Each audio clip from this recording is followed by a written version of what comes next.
The Origin of Paul's Religion by J. Gresham Machen. Chapter 3.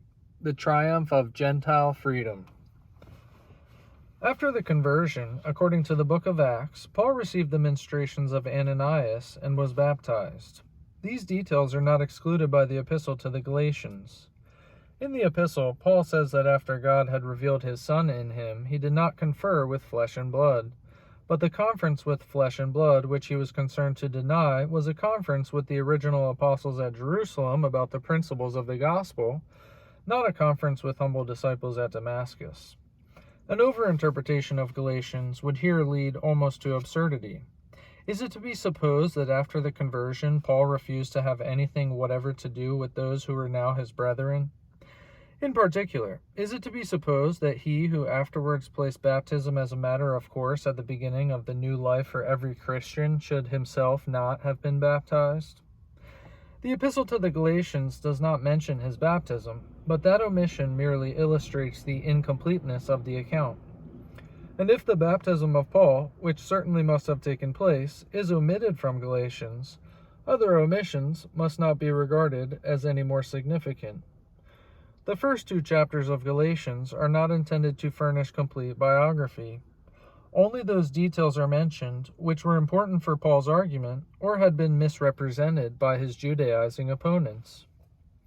After God had revealed his Son in him, Paul says, he went away into Arabia.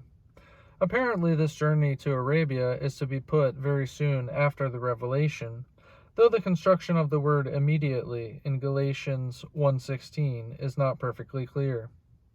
If that word goes merely with the negative part of the sentence, then nothing is said about the time of the journey to Arabia. Paul would say merely that in the period just after the revelation of God's Son, he did not go up to Jerusalem.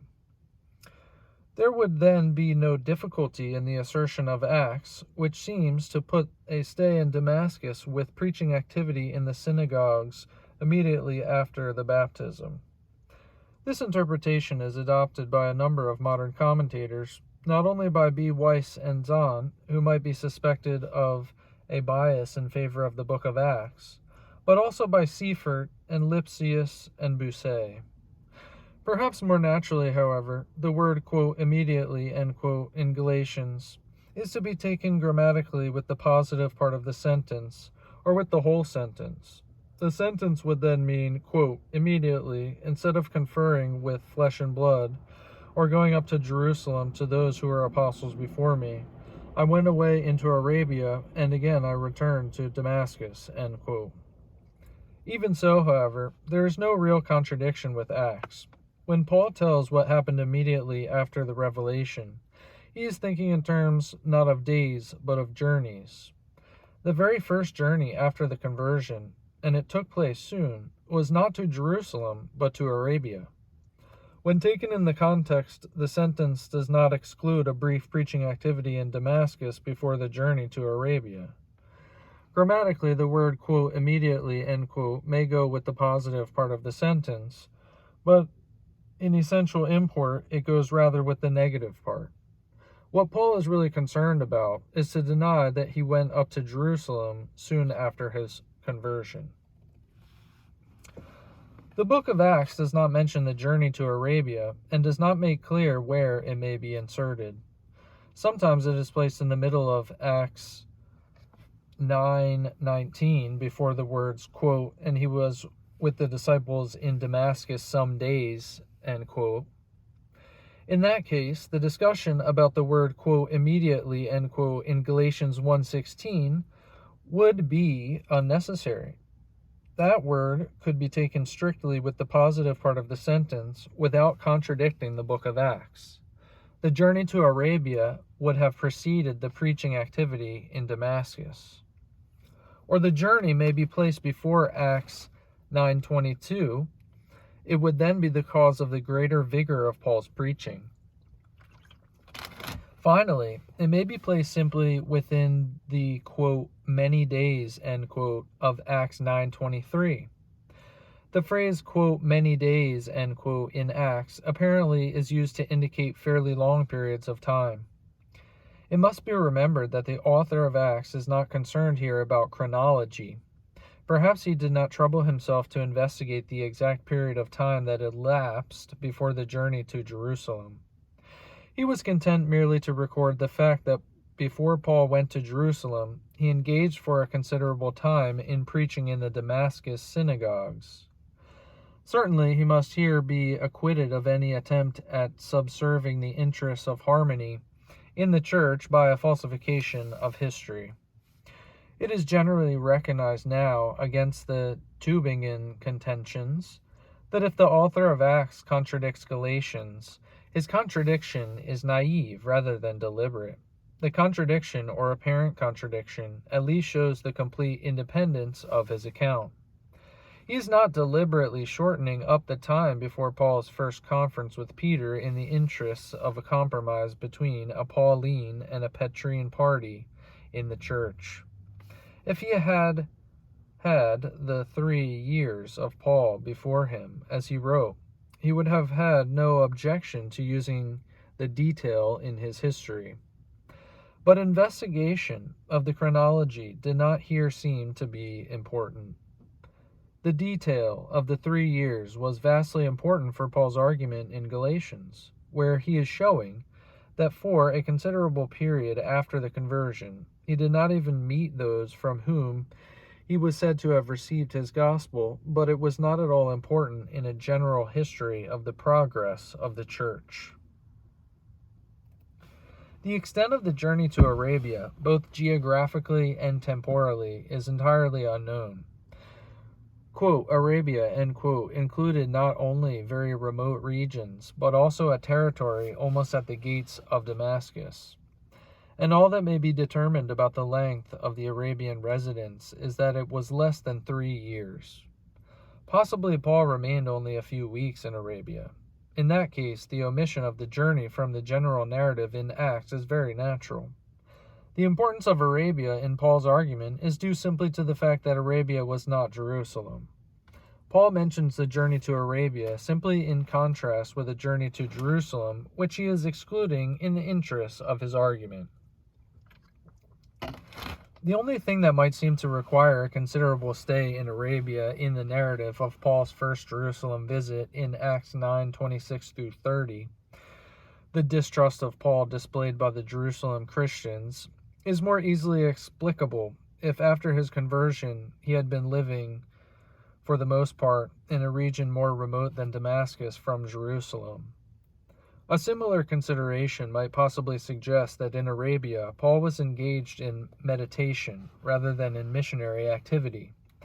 He had not yet become so well known as a preacher that the Christians of Jerusalem could begin to glorify God in him as they did a little later.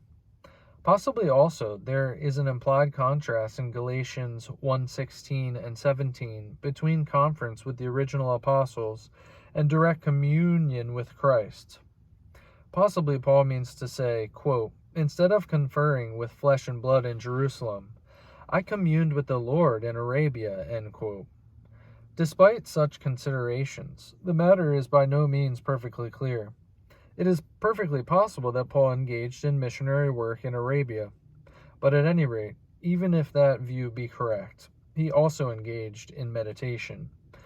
Paul was never a mere, quote, practical Christian, end quote, in the modern sense. Labor in his case was always based upon thought, and life upon doctrine. The escape of Paul from Damascus just before his first visit to Jerusalem is narrated in Acts 9:23-25 and in 2 Corinthians 11:32 and 33.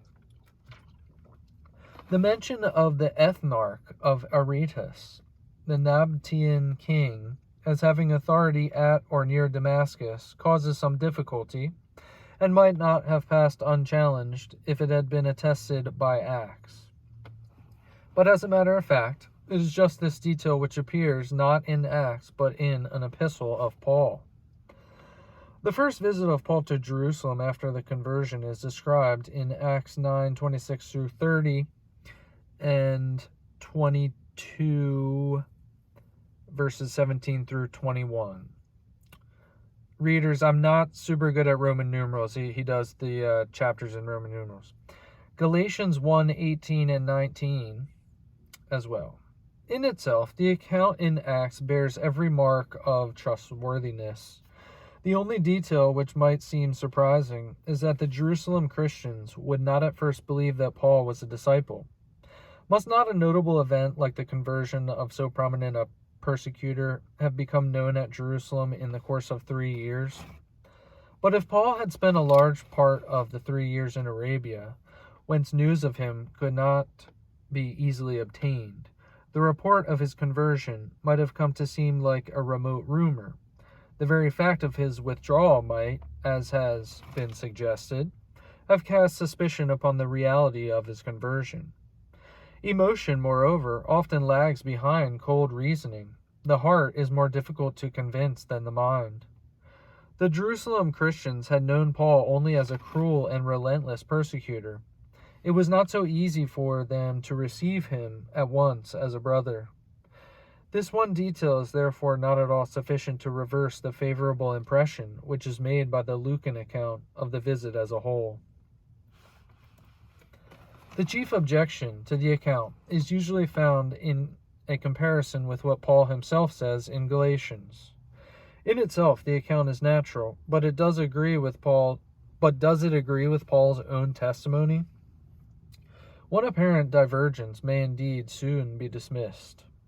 In Acts 9:27, it is said that Paul was introduced to, quote, the apostles, end quote, whereas in Galatians 1:19, it is said that Paul saw only James, the brother of the Lord, who was not among the 12, and Peter.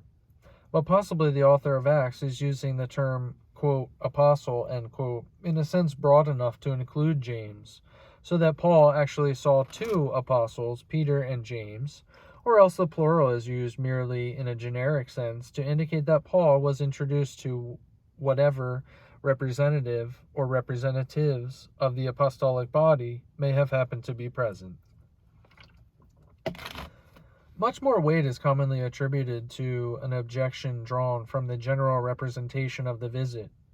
According to Acts, Paul was associated publicly with the Jerusalem disciples and engaged in an active mission among the Greek-speaking Jews. According to Galatians, it is argued, he was in strict hiding, since he did not become acquainted personally with the churches of Judea. Note Galatians 1:22. But the objection, as has already been observed, depends upon an overinterpretation of Galatians 1:22.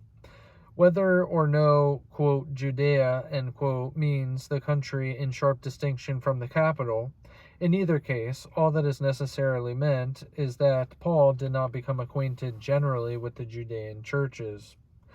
The capital may well have formed an exception.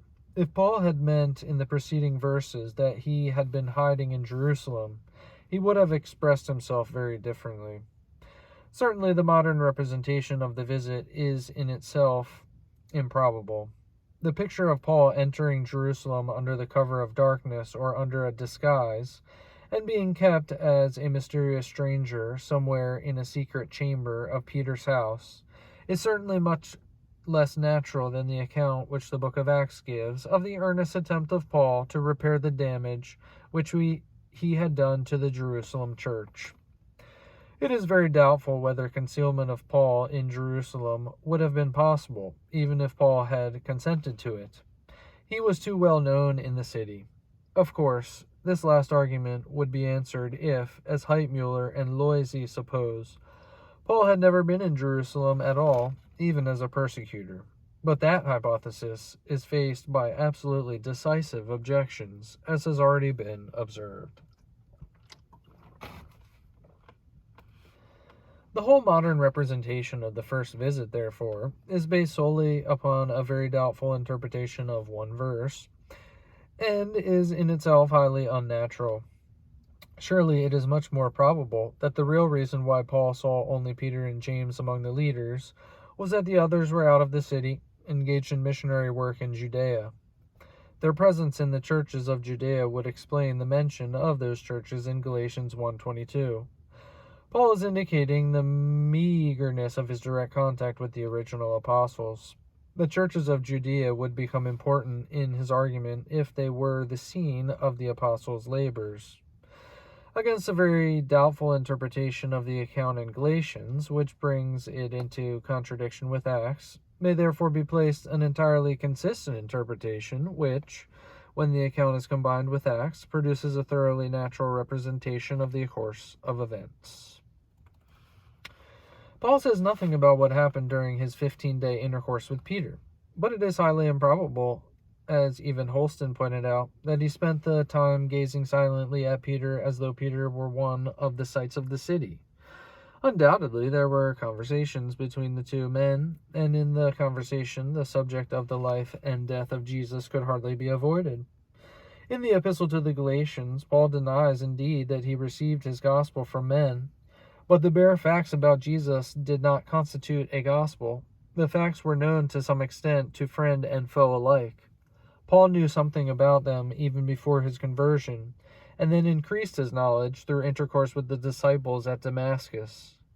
The 15 days spent in company with Peter could hardly have failed to bring a further enrichment of his knowledge. In 1 Corinthians 15, verses 3 through 7, Paul gives a summary of what he had, quote, received, end quote, the death, burial, resurrection, and appearances of Jesus. The vast majority of modern investigators of all shades of opinion find in these verses a summary of the Jerusalem tradition which Paul received from Peter during the 15 days. Undoubtedly, Paul knew some, if not all, of these facts before he went to Jerusalem. The facts were probably common property of the disciples in Damascus, as well as in Jerusalem. But it is inconceivable that he should not have tested and supplemented the tradition by what Peter, whose name stands first, 1 Corinthians 15:5, in the list of the appearances said in Jerusalem. Recently, indeed, an attempt has been made by Heitmuller to represent the tradition as being derived merely from the Christian communities in Damascus or Antioch, and at best only indirectly from Jerusalem. These communities are thus interposed as an additional link between Paul and the Jerusalem church.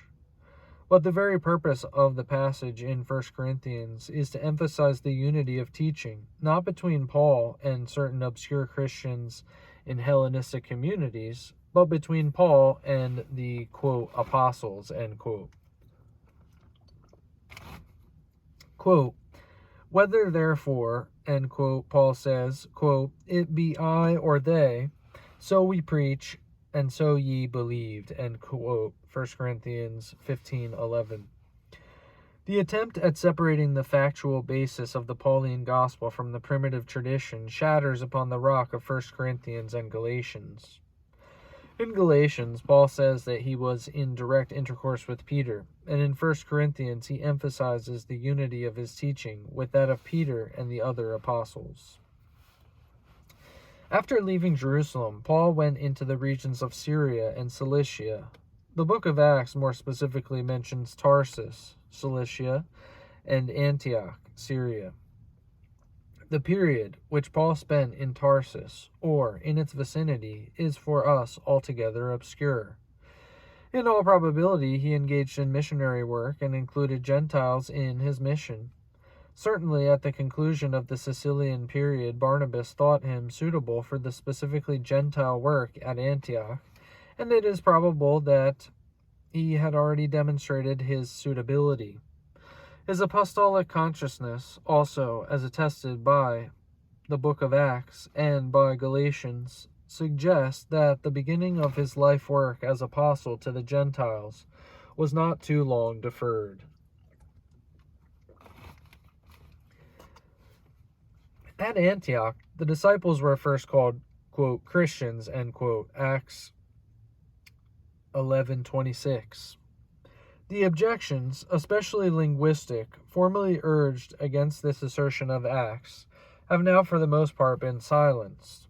The assertion is important as showing that the church was becoming so clearly separate from the synagogue that a separate name had to be coined by the Gentile population. Tremendous importance is attributed to the Christian community at Antioch by Bousset and Heitmuller, who believe that the religion of the community had diverged in fundamental respects from the religion of the primitive Jerusalem church, and that this extra-Palestinian Christianity, and not the Christianity of Jerusalem, is the basis of the religion of Paul. According to this hypothesis, the independence of Paul, which is attested in Galatians, is apparently to be regarded as independence merely over against the intimate friends of Jesus. Apparently, Paul had no objection against taking over the teaching of the Greek-speaking Christians of Antioch. This representation is out of accord with what has just been established about the relations between Paul and the Jerusalem church. It must be examined more in detail, however, in a subsequent chapter. After at least a year, probably more, Barnabas and Saul, according to Acts 11:30 and 12:25, were sent up to Jerusalem to bear the gifts of the Antioch church, which had been collected in view of the famine prophesied by Agabus. This, quote, famine visit, end quote, is the second visit of Paul to Jerusalem, which is mentioned in Acts. The second visit, which is mentioned in Galatians, is the one described in Galatians 2, verses 1 through 10, at which Paul came into conference with the pillars of the Jerusalem church. May the two be identified? Is Galatians 2, 1 through 10 an account of the visit which is mentioned in Acts 11:30 and 12:25? Chronology opposes no absolutely insuperable objection to the identification. The apparent objection is as follows.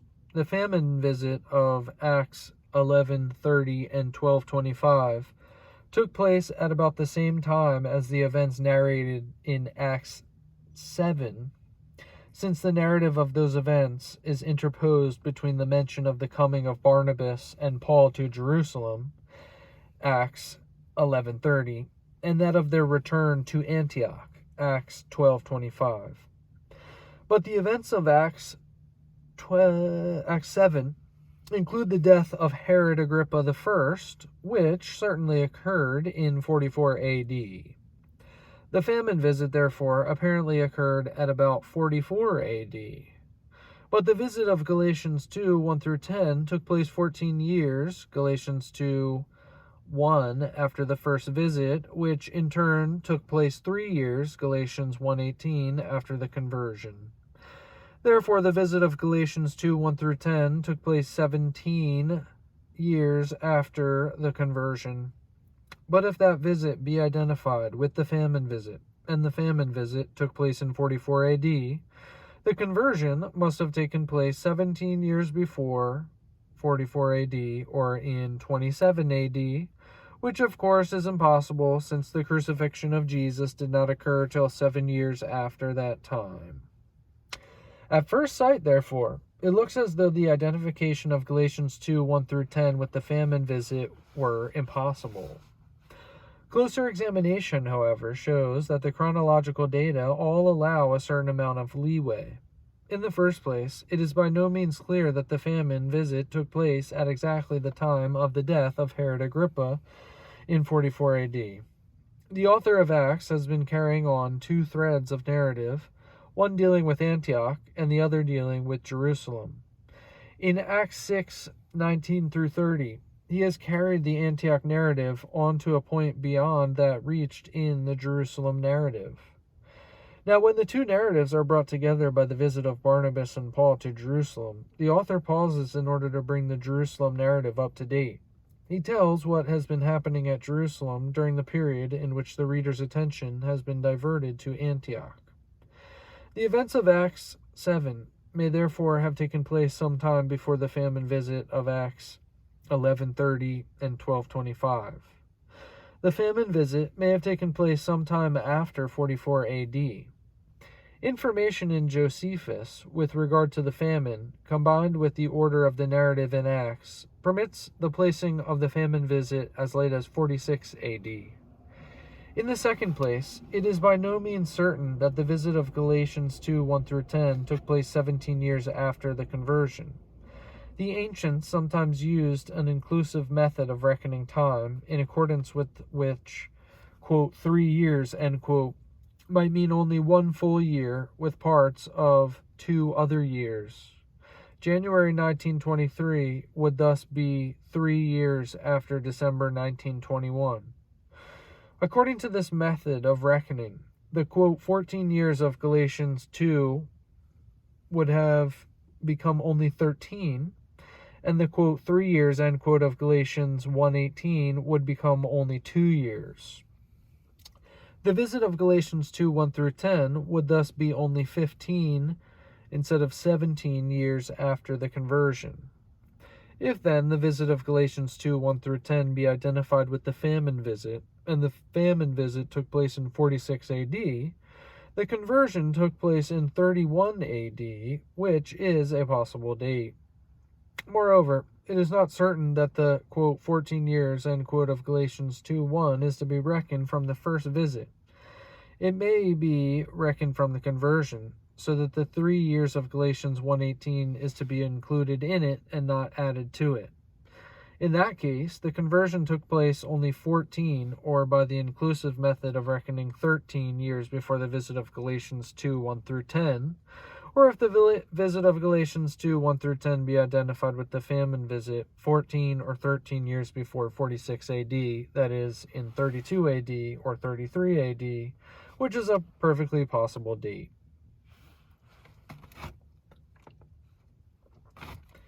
But of course, chronology does not decide in favor of the identification of Galatians 2, 1-10 with Acts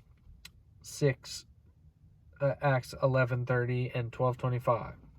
At best, it only permits that identification.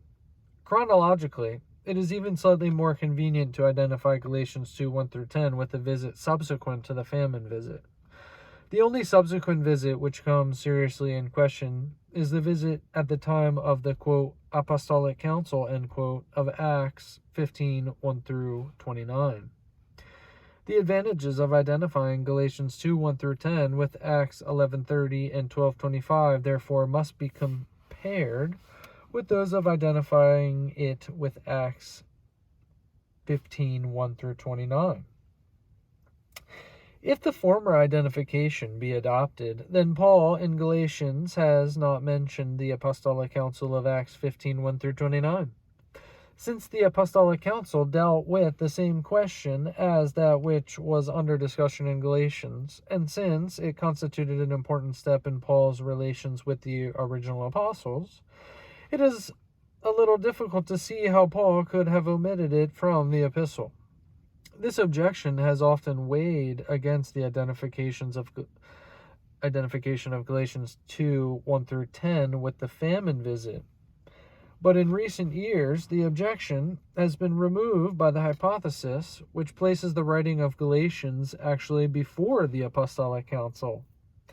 Obviously, Paul could not be expected to mention the council if the council had not yet taken place. This early dating of Galatians has been advocated by a German Roman Catholic scholar, Weber, and recently it has won the support of men of widely divergent points of view, such as Emmett, Kearsarge Lake, Ramsey, and Plew. Of course, this hypothesis depends absolutely upon the correctness of the, quote, South Galatian, end quote, theory of the address of the epistle, which finds the churches of Galatia of Galatians 1-2 in Pisidian, Antioch, Iconium, Lystra, and Derbe, for the churches in, quote, North Galatia, end quote, if there were any such, were not founded till after the Apostolic Council in Acts 16:6. One objection to the early dating of Galatians is derived from the close relation between that epistle and the epistle to the Romans. If Galatians was written before the Apostolic Council, it is the earliest of the extant epistles of Paul and is separated by a period of some 6 or 8 years from the epistles of the third missionary journey with which it has ordinarily been grouped. Thus, the order of the epistles would be Galatians, 1st and 2nd Thessalonians, and 1st and 2nd Corinthians, and then Romans. This order seems to tear asunder the epistles which naturally belong together. The objection was partially overcome by a bold hypothesis of Lake, who suggested that the epistle to the Romans was first composed at an early time as an encyclical letter, and that later, being modified by the addition of a Roman address and other suitable details, it was sent to the church at Rome. On this hypothesis, Galatians and the substance of Romans would be kept together, because both would be placed early. The hypothesis can appeal to the interesting textual phenomenon in Romans 1:7, where the words, quote, "in Rome," are omitted by a few witnesses to the text. But the evidence is insufficient, and even if Lake's hypothesis were correct, it would not altogether overcome the difficulty, for both Galatians and Romans would be removed from what has usually been regarded as their natural position among the epistles of the third missionary journey.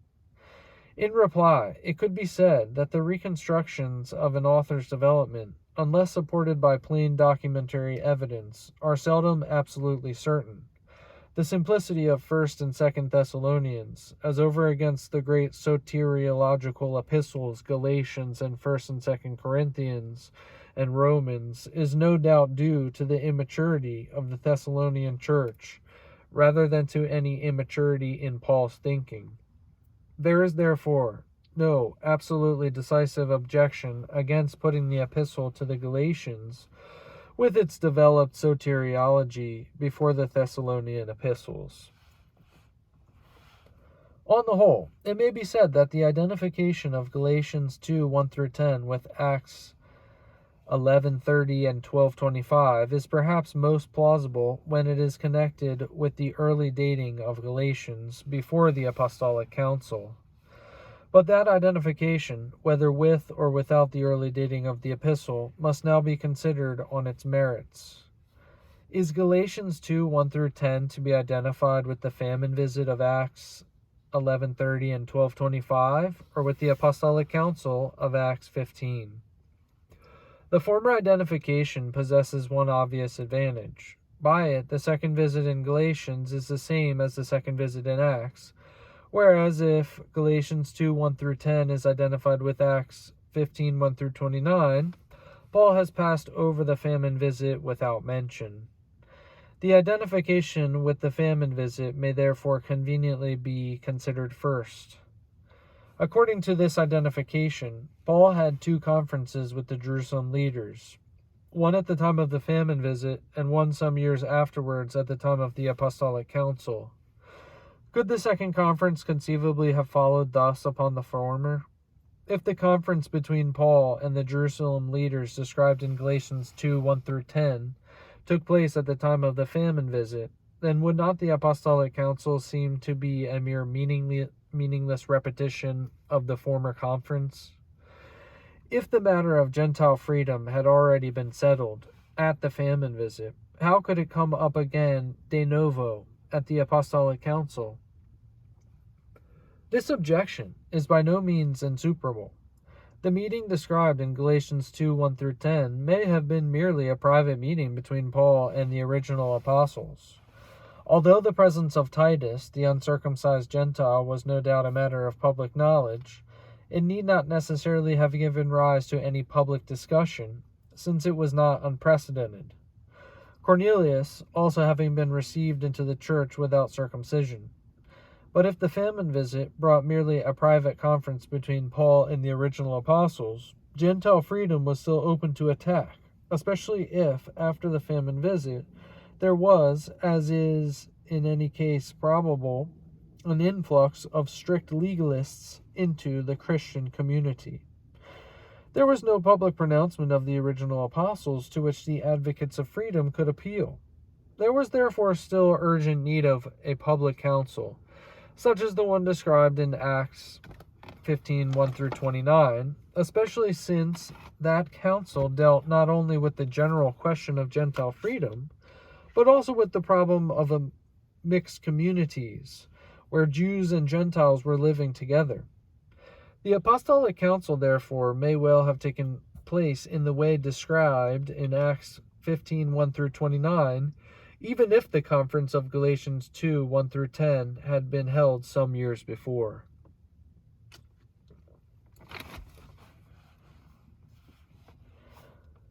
No absolutely decisive objection, therefore, has yet been found against the identification of Galatians 2:1-10 with Acts 11:30 and 12:25. But the prima facie evidence has usually been regarded as favoring the alternative identification, since Galatians 2:1-10 bears much more resemblance to Acts 15:1-29 than it does to Acts 11:30 and 12:25. Resemblance to Acts 11:30 and 12:25 is not indeed altogether lacking. In both Galatians 2:1-10 and Acts 11:30 and 12:25, Barnabas is represented as going up with Paul to Jerusalem. In both passages, there is reference to gifts for the Jerusalem church, and the revelation referred to in Galatians 2:2 as the occasion of the journey may be discovered in the revelation of the famine made to Agabus. But the relief of the Jerusalem church, which is put as the sole purpose of the journey in Acts 11:30 and 12:25, is quite subordinate in Galatians 2:1-10. Barnabas is with Paul in Acts 15:1-29 just as much as he is in Acts 11:30 and 12:25, and it may be questioned whether in Galatians 2:2 it is not more natural to think of a revelation coming to Paul rather than one coming through the mouth of Agabus. The strongest argument, however, for identifying Galatians 2:1-10 with Acts 15:1-29 is that the main purpose of Paul's visit seems to be the same according to both passages. According to both, the matter of circumcision of Gentiles was under discussion, and according to both, the result was a triumph for the cause of freedom. This identification must now be considered. Various objections have been raised against it. These objections lead, according to the point of view of the objector, either to an acceptance of the alternative identification with Acts 11:30 and 12:25, or else to a rejection of the historicity of the book of Acts. The first objection is derived from the fact that if Galatians 2:1-10 is to be identified with Acts 15:1-29, Paul has passed over the famine visit without mention. Could he have done so honestly if that visit had really occurred? In the first two chapters of Galatians, Paul is establishing the independence of his apostolic authority. He had not, he says, as the Judaizers maintained, received his authority through mediation of the original apostles. At first, he says, he came into no effective contact with the apostles. It was 3 years after his conversion before he saw any of them. Then he saw only Peter and James, and that only for 15 days. Then he went away into the regions of Syria and Cilicia, without ever becoming known by face to the churches of Judea. Then after 14 years again he went up to Jerusalem, Galatians 2:1. Is it not the very point of the passage that after his departure to Syria and Cilicia, it was 14 long years before he again went up to Jerusalem? Would not his entire argument be invalidated if there were an unmentioned visit to Jerusalem between the first visit, Galatians 1:18 and 19, and the visit of Galatians 2:1-10? If such a visit had taken place, would he not have had to mention it in order to place it in the proper light as he had done in the case of the first visit? By omitting to mention the visit in a context where he is carefully tracing the history of his relations with Jerusalem leaders, would he not be exposing himself to the charge of dishonest suppression of facts? Such considerations have led a great number of investigators to reject the historicity of the famine visit. There never could have been, they insist, a visit between the first visit and the visit of Galatians 2:1-10. For if there had been, Paul would have been obliged to mention it, not only by his own honesty, but also because of the impossibility of deception. This is one of the points where the narrative in Acts has been most insistently criticized. Here and there, indeed, there have been discordant notes in the chorus of criticism. The insufficiency of the objection has been admitted now and then, even by those who are far removed from any concern for the defense of the book of Acts. Bauer himself, despite all his Tübingen severity of his criticism, was clear-sighted enough not to lay stress upon this particular objection. And in recent years, J. Weiss has been equally discerning. In Galatians, Paul is not giving a complete enumeration of his visits to Jerusalem, but merely signaling out those details which had formed the basis of the Judaizers' attack, or afforded peculiar support to his own contentions. Apparently, the Judaizers had misrepresented the first visit, that is, the time they had said when Paul came under the authority of the original apostles. In answer to this attack, Paul is obliged to deal carefully with the first visit. It came 3 years after the conversion, he says, and it lasted only 15 days. Surely not long enough to make Paul a disciple of Peter. Then Paul went away into the regions of Syria and Cilicia. Probably for the first readers, who were familiar with the outline of Paul's life, this departure for Syria and Cilicia clearly meant the entrance by Paul into his distinctive Gentile work. He was well launched upon his Gentile work, fully engaged in the proclamation of his gospel, before he had ever had such contact with the original apostles as could possibly have given him that gospel. At this point, as J. Weiss well observes, there is a transition in the argument. The argument, based on lack of contact with the original apostles, has been furnished and now gives place to an entirely different argument. In the first chapter of Galatians, Paul has been showing that at first he had no such contact with the original apostles as could have made him a disciple of theirs. Now, in the second chapter, he proceeds to show that when he did come into conference with them, they themselves recognized that he was no disciple of theirs, but an independent apostle. Apparently, this conference, like the first visit, had been misrepresented by the Judaizers, and hence needed to be signaled out for special treatment. It must be admitted that Paul is interested in the late date at which it occurred, 14 years after the first visit, or 14 years after the conversion. Probably, therefore, it was the first real conference which Paul held with the original apostles on the subject of his Gentile work. If the famine visit had involved such a conference, probably Paul would have mentioned that visit. But if, as is not improbable on independent grounds, the apostles were away from Jerusalem at the time of the famine visit, and if that visit occurred long after Paul had been well launched upon his distinctive work, and if it had given the Judaizers so little basis for their contentions that they had not thought it worthwhile to draw it into the discussion, then Paul was not obliged to mention it. Paul is not constructing an argument for which would hold against all possible attacks, but rather is meeting the attacks which had actually been launched.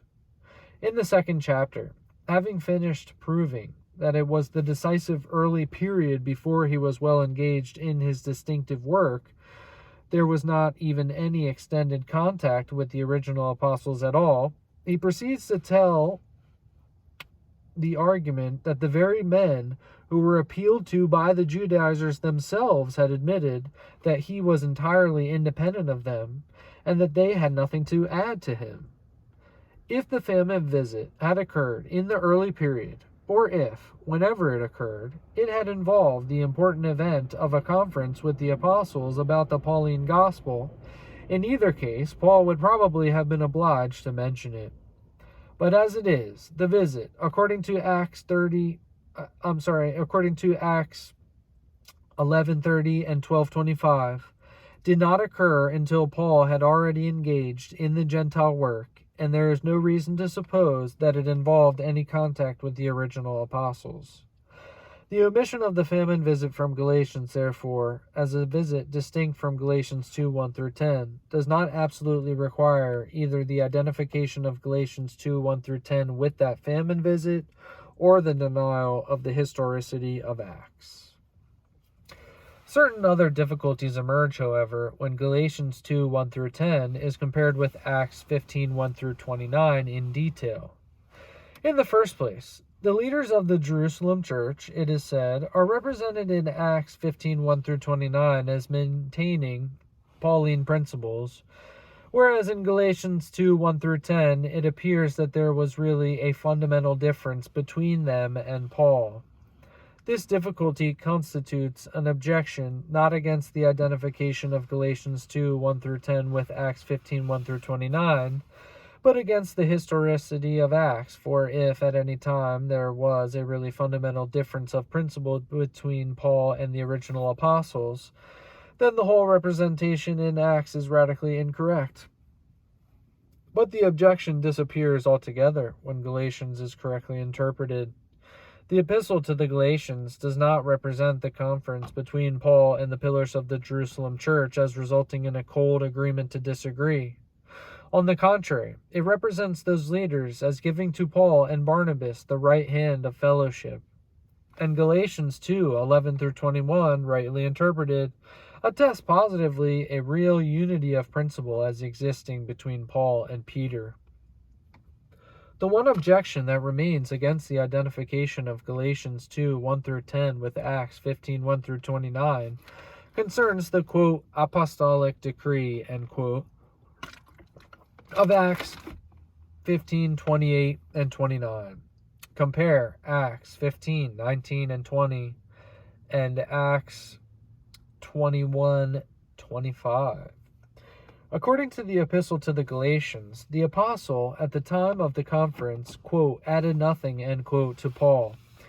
Galatians 2:6. According to the book of Acts, it is argued, they added something very important indeed, namely, the requirements of the apostolic decree that the Gentile Christian should, quote, refrain from things offered to idols, and from blood, and from things strangled, and from fornication, end quote. Since these requirements are partly at least ceremonial, they seem to constitute an exception to the general principle of Gentile freedom, and therefore an addition to Paul's gospel. If, when Paul presented to the original apostles the gospel which he was preaching among the Gentiles, involving the free offer of salvation apart from the law, the apostles amended that gospel by requiring at least certain parts of the ceremonial law, were they not, quote, adding, end quote, something to Paul? But are the provisions of the decree really ceremonial? Apparently, they are in part ceremonial if the so-called, quote, neutral text, end quote, attested by the Codex Sinaiticus and the Codex Vaticanus be correct.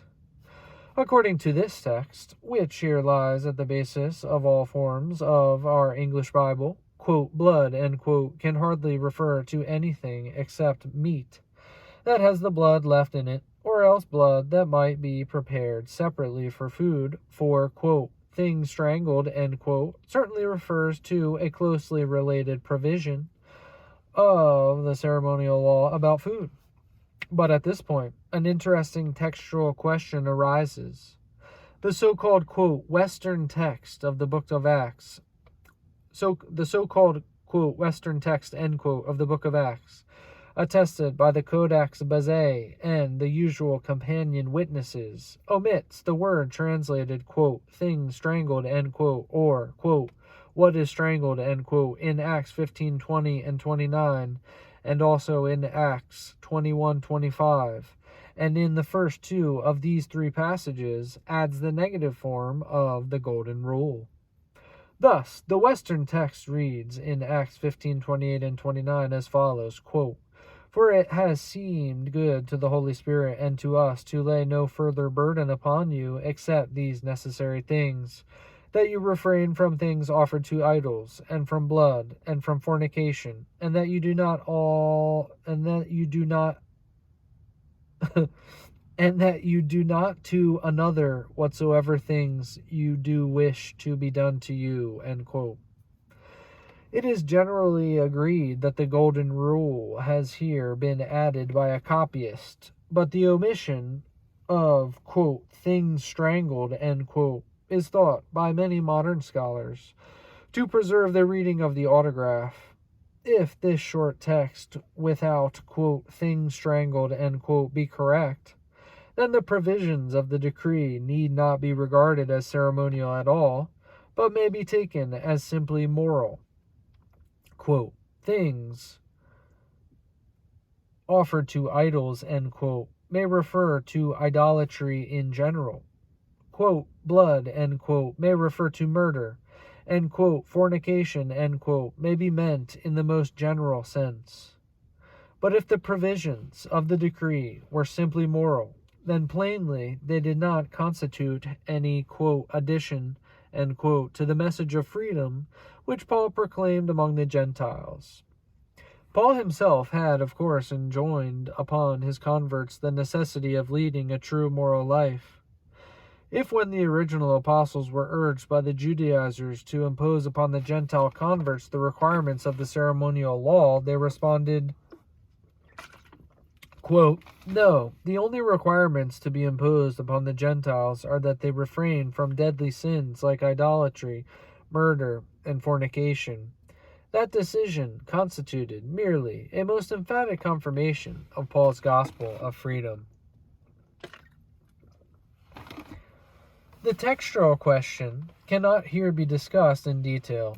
In favor of the Western text, with its omissions of, quote, things strangled, end quote, may be urged not only the general principle of textual criticism that the shorter reading is to be preferred to the longer, but also the special consideration that in this particular passage, the shorter reading seems to account for the origin of the two editions. 1. The word translated, quote, things strangled, end quote, and 2. The golden rule. The short text, supposing it to be the original, was ambiguous. It might be taken either as ceremonial, quote, blood, end quote, meaning the eating of blood, or as moral, quote, blood, meaning, end quote, or as moral, quote, blood, end quote, meaning the shedding of blood or murder. Those copyists who took it as ceremonial, it is maintained, fixed the meaning by adding, quote, things strangled, end quote, because animals that were strangled had the blood still in them, so that the eating of them constituted a violation of the ceremonial law, whereas those who took the decree as moral fixed the meaning by adding the golden rule as the summation of the moral law. On the other side may be urged the connection which seems to exist between the omission of, quote, things strangled, end quote, and the manifest loss constituted by the golden rule. Documentary attestation of a short text without the golden rule and without, quote, things strangled, end quote, is exceedingly scanty, if not non-existent.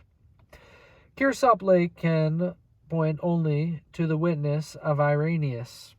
The omission of, quote, things strangled, end quote, therefore may be only a part of the moralizing of the decree, carried out also in the addition of the golden rule, which would be quite in accord with that habit of scribes by which they tended to ignore, in the interests of moral commonplaces, what was special and difficult in the text which they were copying. In reply, Lake insists that just at the time and at the place where the short text without things strangled was prevalent, there was a food law for which the text with things strangled would have afforded welcome support. Why should the text have been modified just where, in its original form, it supported the prevailing practice of the Church? The conclusion is, Lake believes that if the Western text prevailed, despite the welcome support which would have been afforded by the other text, it was because the Western text was correct. Decision as to the textual question will depend to a considerable extent upon the conclusion which is reached with regard to the Western text as a whole. The radical rejection of that text which was advocated by Westcott and Hort has by no means won universal approval. A number of recent scholars are inclined at least to pursue an eclectic course, adopting now the Western reading and now the neutral reading on the basis of internal evidence in the individual cases. Others believe that the Western text and the neutral text are both correct, since the Western text is derived from an earlier edition of the book, whereas the neutral text represents a revised edition issued by the author himself. But this hypothesis affords absolutely no assistance in the case of the apostolic decree, for the Western reading, if it be interpreted in the purely non-ceremonial way, presents the decree in a light very different from that in which it appears according to the neutral reading. It is impossible that the author could have contradicted himself so directly in so important a manner. Therefore, if one of the two readings is due to the author, the other is due to someone else. Cases like this weigh heavily against the hypothesis of two editions of the book. That hypothesis can be saved only by supposing either that the Western documents do not here reproduce correctly the original Western form of the book, or else that the other documents do not here reproduce the original revised edition. In other words, despite the manuscript evidence, the two editions of the book must here be supposed to have been in harmony. At any rate, then, whether or no the hypothesis of two editions be accepted, a choice must here be made between the neutral reading and the Western reading. They cannot both be due to the author, since they are contradictory to each other. On the whole, it might be said that the Western text of the book of Acts does not commend itself either as the one genuine form of the book or as an earlier edition of which the neutral text is a revision.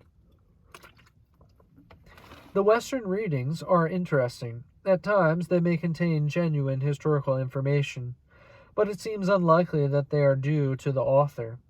Here and there, indeed, the Western documents may preserve a genuine reading which has been lost in all other witnesses to the text. Even Westcott and Hort did not altogether exclude such a possibility.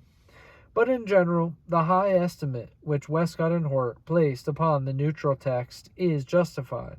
Thus, there is a possibility that the short text of the apostolic decree without things strangled is genuine, but it is a possibility only. If, then, the neutral text of the decree is correct, so that the requirements of the decree are partly ceremonial, must the book of Acts here be held to contradict the epistle to the Galatians? If the decree really was passed at the Apostolic Council, as Acts 15:29 represents, would Paul have been obliged to mention it in Galatians 2:1-10? Answering these questions in the affirmative, a great many scholars since the days of Bauer have regarded the account which the book of Acts gives of the Apostolic Council as radically wrong, and since the book has thus failed to approve itself at the point where it runs parallel to a recognized authority, it must be distrusted elsewhere as well.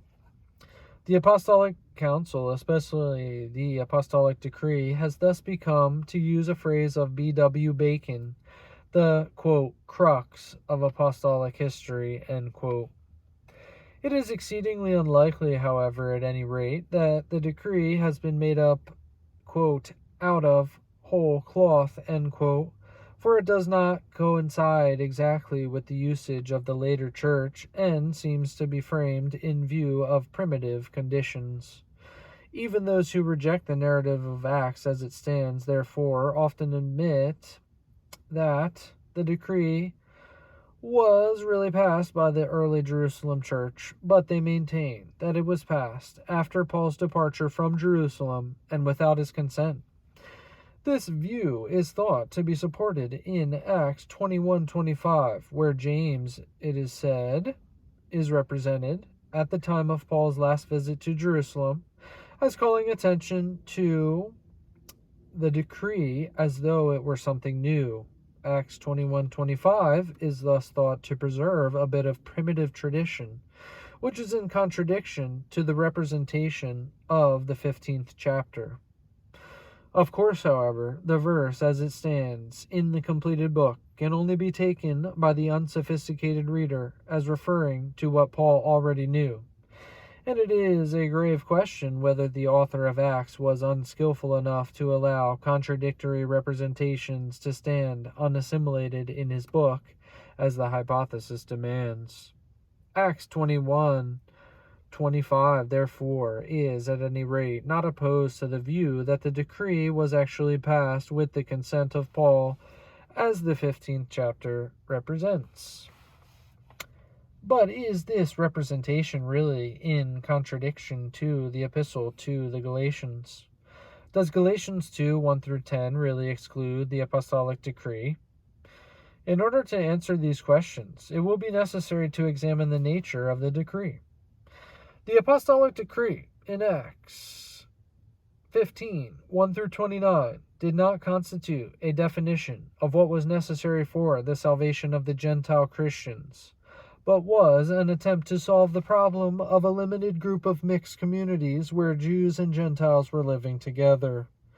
Such seems to be the implication of the difficult verse, Acts 15:21, where James, after he has proposed the substance of the decree, says, quote, "For Moses has from ancient generations in the several cities those who proclaim him, being read in the synagogues every Sabbath," end quote. These words seem to mean that since there are Jews in the cities, and since they are devoted to the law of Moses, the Gentile Christians, in order to avoid offending them, ought to refrain from certain of those features of the Gentile manner of life, which the Jews would regard as most repulsive.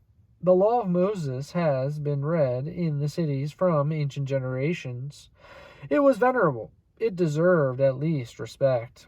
Such a respectful attitude toward the Jewish way of life would contribute not only to the peace of the church, but also to the winning of the non-Christian Jews. Was this procedure contrary to the principles of Paul? He himself tells us that it was not. Quote, "For though I was free from all men, I brought myself under bondage to all, that I might gain the more. And to the Jews I became as a Jew, that I might gain Jews. To them that are under the law, as under the law, not being myself under the law, that I might gain them that are under the law. To them that are without law, as without law, not being without law to God, but under law to Christ, that I might gain them that are without law. To the weak I became weak, that I might gain the weak. I am become all things to all men, that I may by all means save some." End quote. The apostolic decree was simply a particular case of becoming to the Jews as a Jew, that Jews might be gained. Indeed, it was a rather mild case of that kind, and the conjecture may be ventured that Paul was often very much more accommodating than the decree would demand. Paul was not the man to insist upon blatant disregard of Jewish feelings where Jews were to be won to Christ. It must be remembered that Paul, according to his epistles, did not demand that Jewish Christians should give up keeping the law, but only required them not to force the keeping of the law upon the Gentiles. No doubt, the observance of the law on the part of Jewish Christians was to be very different in spirit from their pre-Christian legalism. They were no longer to regard the law as a means of salvation. But after salvation had been obtained, they might well believe that it was God's will for them to continue to live as Jews. And Paul, according to his epistles, had no objection to that belief. But how were the Jewish Christians to carry out their observance of the law? Various requirements of the law were held to imply that Israelites should keep separate from Gentiles. How then could the Jewish Christians live in close brotherly intercourse with the Gentile members of the Christian community without transgressing the law of Moses? There is no reason to believe that Paul from the beginning had a hard and fast solution of this problem. Undoubtedly, the tendency of his practice led toward the complete abandonment of the ceremonial law in the interests of Christian unity between Jews and Gentiles. He was very severe upon those Jewish Christians who, though convinced in their hearts of the necessity of giving precedence to the new principle of unity, yet separated themselves from the Gentiles through fear of men. Galatians 2:11-21. But there is no reason to think that he condemned on principle those who truly believed that Jewish Christians should keep the law. With regard to these matters, he was apparently content to wait for the clear guidance of the Spirit of God, which would finally work out the unity of the Church. Meanwhile, the apostolic decree was an attempt to solve the problem of mixed communities, and that attempt was in harmony with the principles which Paul enunciated in 1 Corinthians 9, verses 19-22. Moreover, the apostolic decree was in accord with Paul's principle of regard for the weaker brother, 1 Corinthians 8, Romans, XIV, I don't know what Roman numeral XIV is, 19 maybe. In Corinth, certain brethren were offended by the eating of meat which had been offered to idols. Paul himself was able to eat such food, for he recognized that the idols were nothing. But for some of the members of the Christian community, the partaking of such food would mean the deadly sin of idolatry. And out of regard for them, Paul is ready to forego his freedom. The case was very similar in the mixed communities contemplated in the apostolic decree. The similarity, of course, appears on the surface in the first prohibition of the decree, which concerns things offered to idols. But the two other prohibitions about food are not really different. The use of blood was intimately associated with heathen cults, and the eating of meat with blood still in it, things strangled, would also, because of the deep-seated religious ideas, seem to a devout Jew to involve idolatry. It is very doubtful, therefore, whether those prohibitions of the decree, which we are accustomed to designate as ceremonial, were felt to be ceremonial by those for whose benefit the decree was adopted. They were probably not felt to be ceremonial any more than the prohibition of things offered to idols was felt to be ceremonial by the weaker brethren at Corinth. Rather, they were felt to involve the deadly sin of idolatry. Finally, the apostolic decree was of limited range of application. It was addressed not to Gentile Christians generally, but only to those in Antioch, Syria, and Cilicia. The book of Acts, it is true, does declare, after the mention of Derbe and Lystra in connection with the beginning of the second missionary journey, that Paul and Silas, quote, as they went on their way through the cities, delivered them the decrees to keep, which had been ordained to the apostles and elders that were at Jerusalem, end quote. Acts 16:4. According to this passage, the observance of the decree does seem to have been extended into Lycaonia and thus beyond the limits set forth in the decree itself.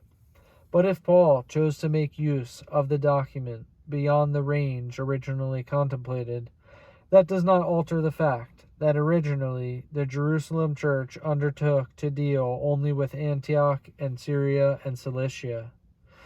In Acts XXI 25, indeed, the reference of James to the decree does not mention the geographical limitation. But James was thinking, no doubt, particularly of those regions where there were the largest bodies of Jews. And he does not say that the Jerusalem church, even if the decree represented its own desires for all Gentiles, had actually sent the decree to all. The general reference in Acts XXI 25 may therefore fairly be interpreted in the light of the more particular information in Acts XV 23. It is thus unnecessary to follow Wendt, who, after a careful examination of all the objections which have been urged against the historicity of the decree, concludes that the decree was actually passed by the Jerusalem church in the presence of Paul as the book of Acts represents, but supposes that the author of Acts has erred in giving the decision a wider range of application than was really contemplated.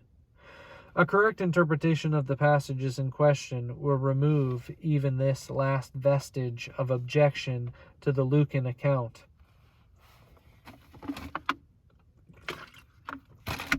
But if the decree was addressed only to Antioch and Syria and Cilicia, it was not imposed upon specifically Pauline churches.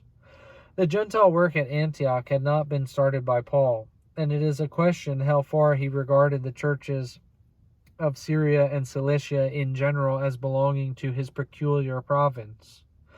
Undoubtedly, he had labored long in those regions, but others had shared his labors and in some places had even preceded him. These other missionaries had come from Jerusalem. Paul may well therefore have recognized the authority of the Jerusalem leaders over the churches of Syria and Cilicia in a way which would not have been in place at Ephesus or Corinth, especially since the Jewish Christian element in the Syrian and Cilician churches was probably very strong. The adoption of the apostolic decree by the Jerusalem church was thus not derogatory in general to the apostolic dignity of Paul, or contrary to his principles. But the decree excluded in particular by the words of Paul, but is the decree excluded in particular by the words of Paul in Galatians? Paul says that the pillars of the Jerusalem church, quote, added nothing, end quote, to him, Galatians 2:6. The meaning of these words must be examined with some care. Undoubtedly, the word here translated added, it may perhaps better be translated imparted, nothing to me in addition. I'll start this paragraph over. Undoubtedly, the word here translated, quote, added, end quote. It may perhaps be better translated, quote, imparted nothing to me in addition, end quote, is to be understood in conjunction with Galatians II, where the same Greek word is used, but without the preposition, which means, quote, in addition, end quote. The sense of the two verses, they are separated by the important digression about Titus, is thus as follows, quote, when I laid my gospel before the leaders, they laid nothing before me in addition, end quote. That is, they declared, after listening to Paul's gospel, that they had nothing to add to it. Christ had given it to Paul directly. It was sufficient and complete. The question, therefore, in connection with the apostolic decree, is not whether the decree was or was not something important that the Jerusalem leaders imparted to Paul, but only whether it constituted an addition to his gospel. If it constituted an addition to his gospel, then it is excluded by Paul's words in Galatians and is unhistorical. But, as it has been interpreted above, it certainly did not constitute an addition to Paul's gospel. Paul's gospel consisted in the offer of salvation to the Gentiles through faith alone, apart from the works of the law. The Jerusalem leaders recognized that gospel. They had absolutely nothing to add to it. Paul had revealed the way of salvation to the Gentiles exactly as it had been revealed to him by God. But the recognition of the Pauline gospel of salvation by faith alone did not solve all the practical problems of the Christian life. In particular, it did not solve the problem of the mixed churches. It would have been unnatural if the conference had not proceeded to a consideration of such problems, and Paul's words do not at all exclude such consideration. Certainly, some sort of public pronouncement on the part of the Jerusalem leaders was imperatively demanded.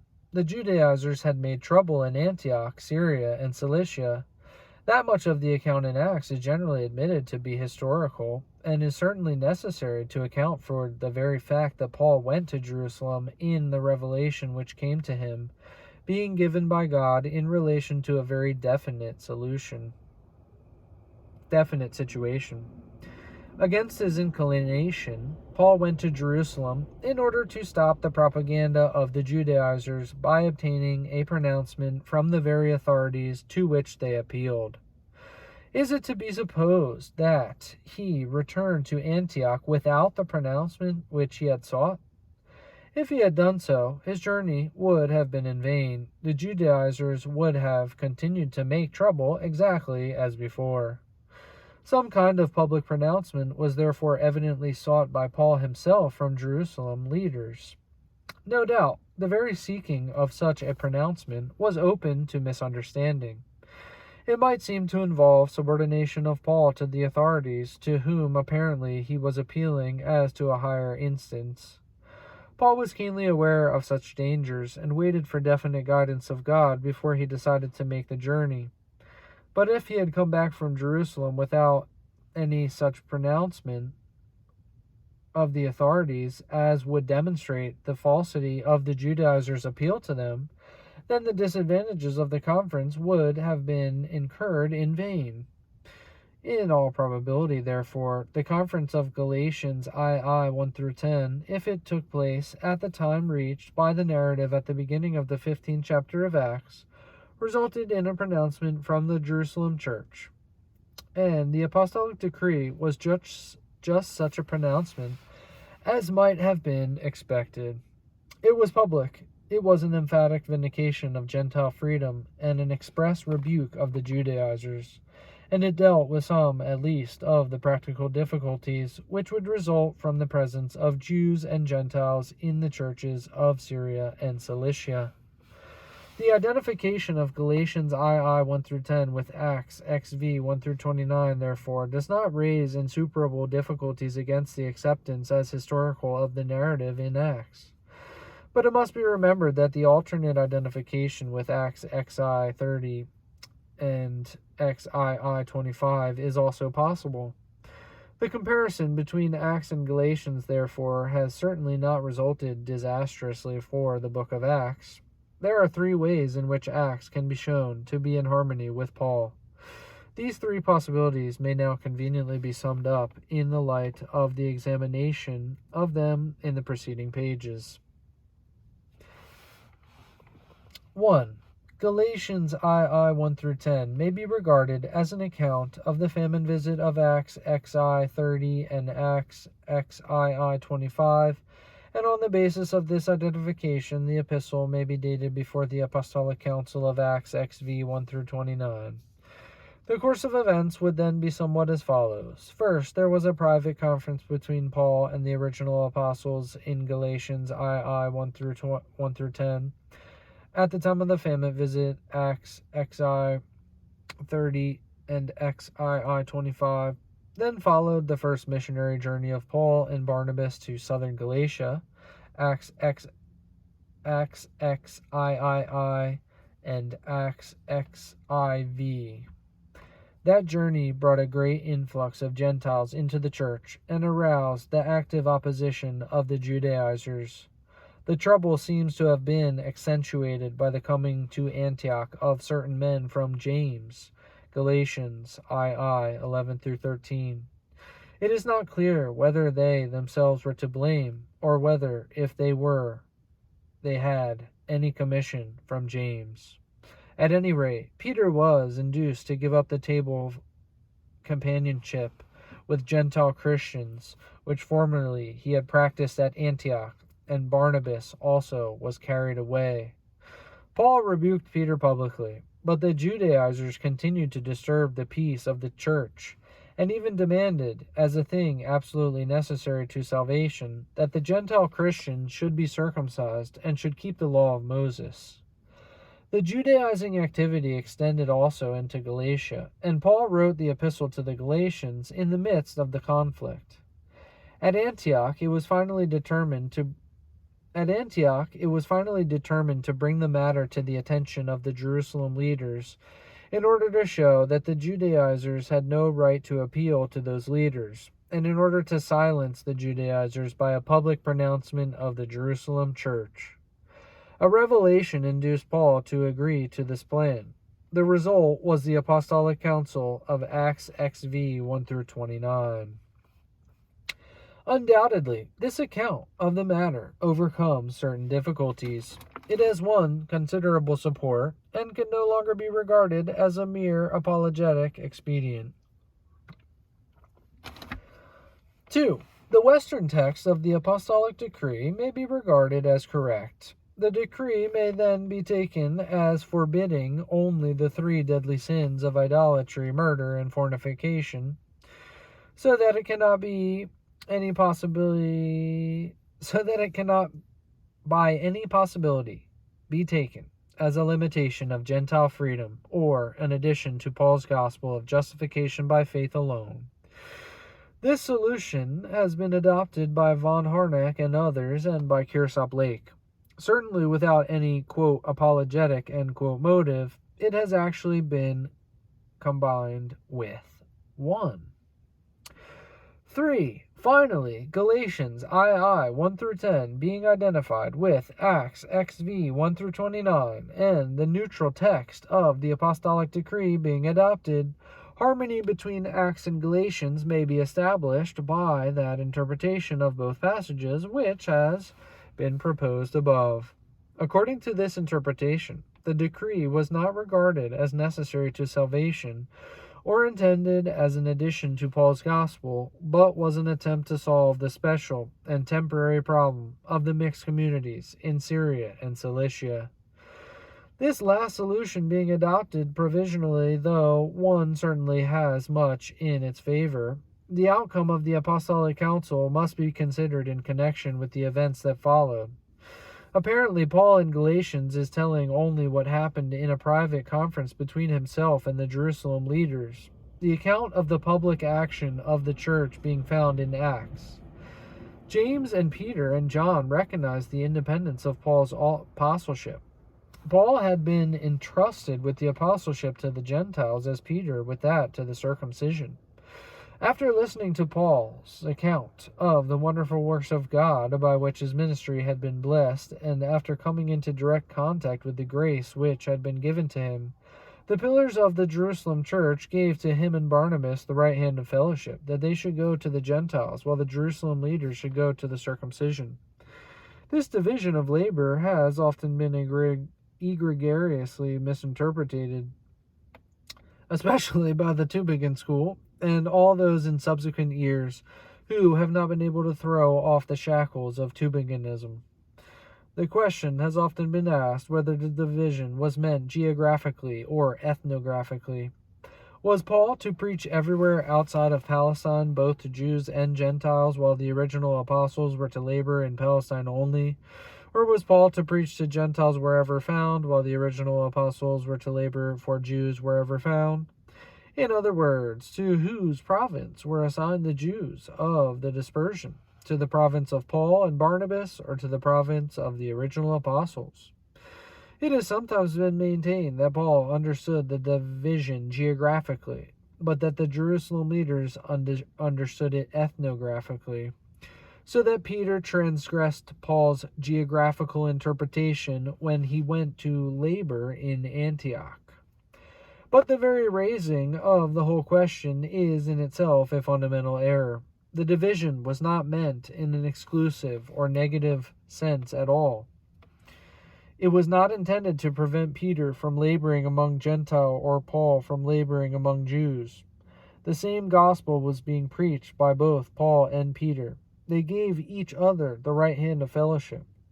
What was meant was simply a general recognition of the dispensation of God which had so far prevailed.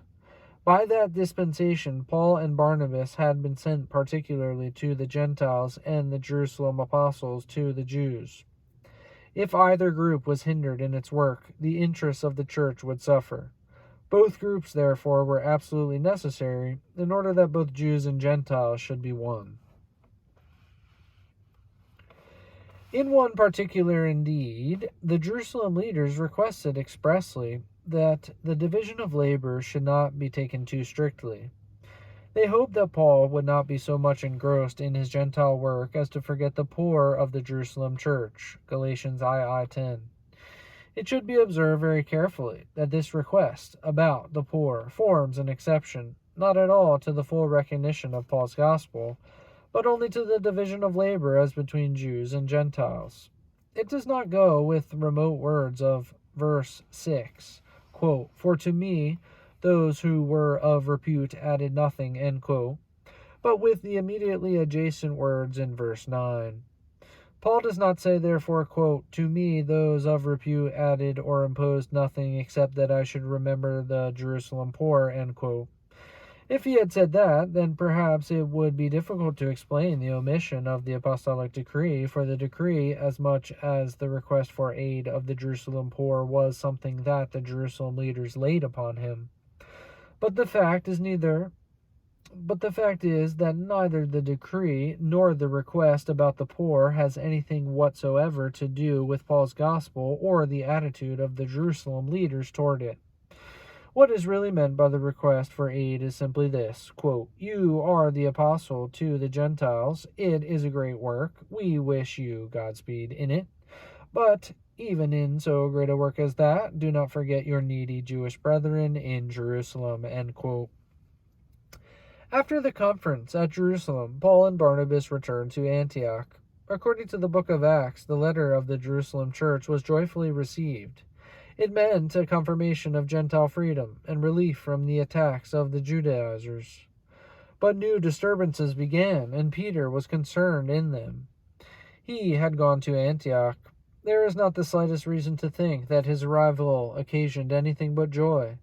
The notion that Paul was jealously guarding his rights in a Gentile church and resented the coming of Peter as an intrusion has not the slightest basis, either in Acts or in the Pauline epistles.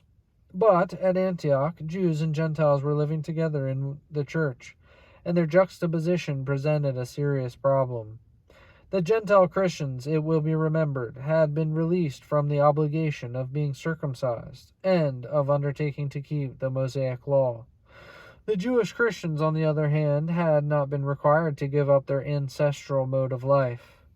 But how could the Jewish Christians continue to live under the law if they held companionship with Gentiles in a way which would render the strict observance of the law impossible?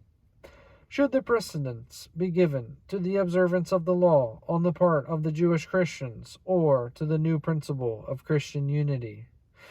This question had not been settled by the Apostolic Council, for even if the Gentile Christians observed the provisions of the Apostolic Decree, table companionship with them would still have seemed to involve a transgression of the law. Peter, however, took a step beyond what had already been settled. He relaxed the strictures of his Jewish manner of life by eating with the Gentiles. He was convinced of the revolutionary change wrought by the coming of Christ, and gave practical expression to his conviction by holding a full companionship with all his brethren. At a time, however, and perhaps during an absence of Paul from the city, certain men came from James, and their coming occasioned difficulty.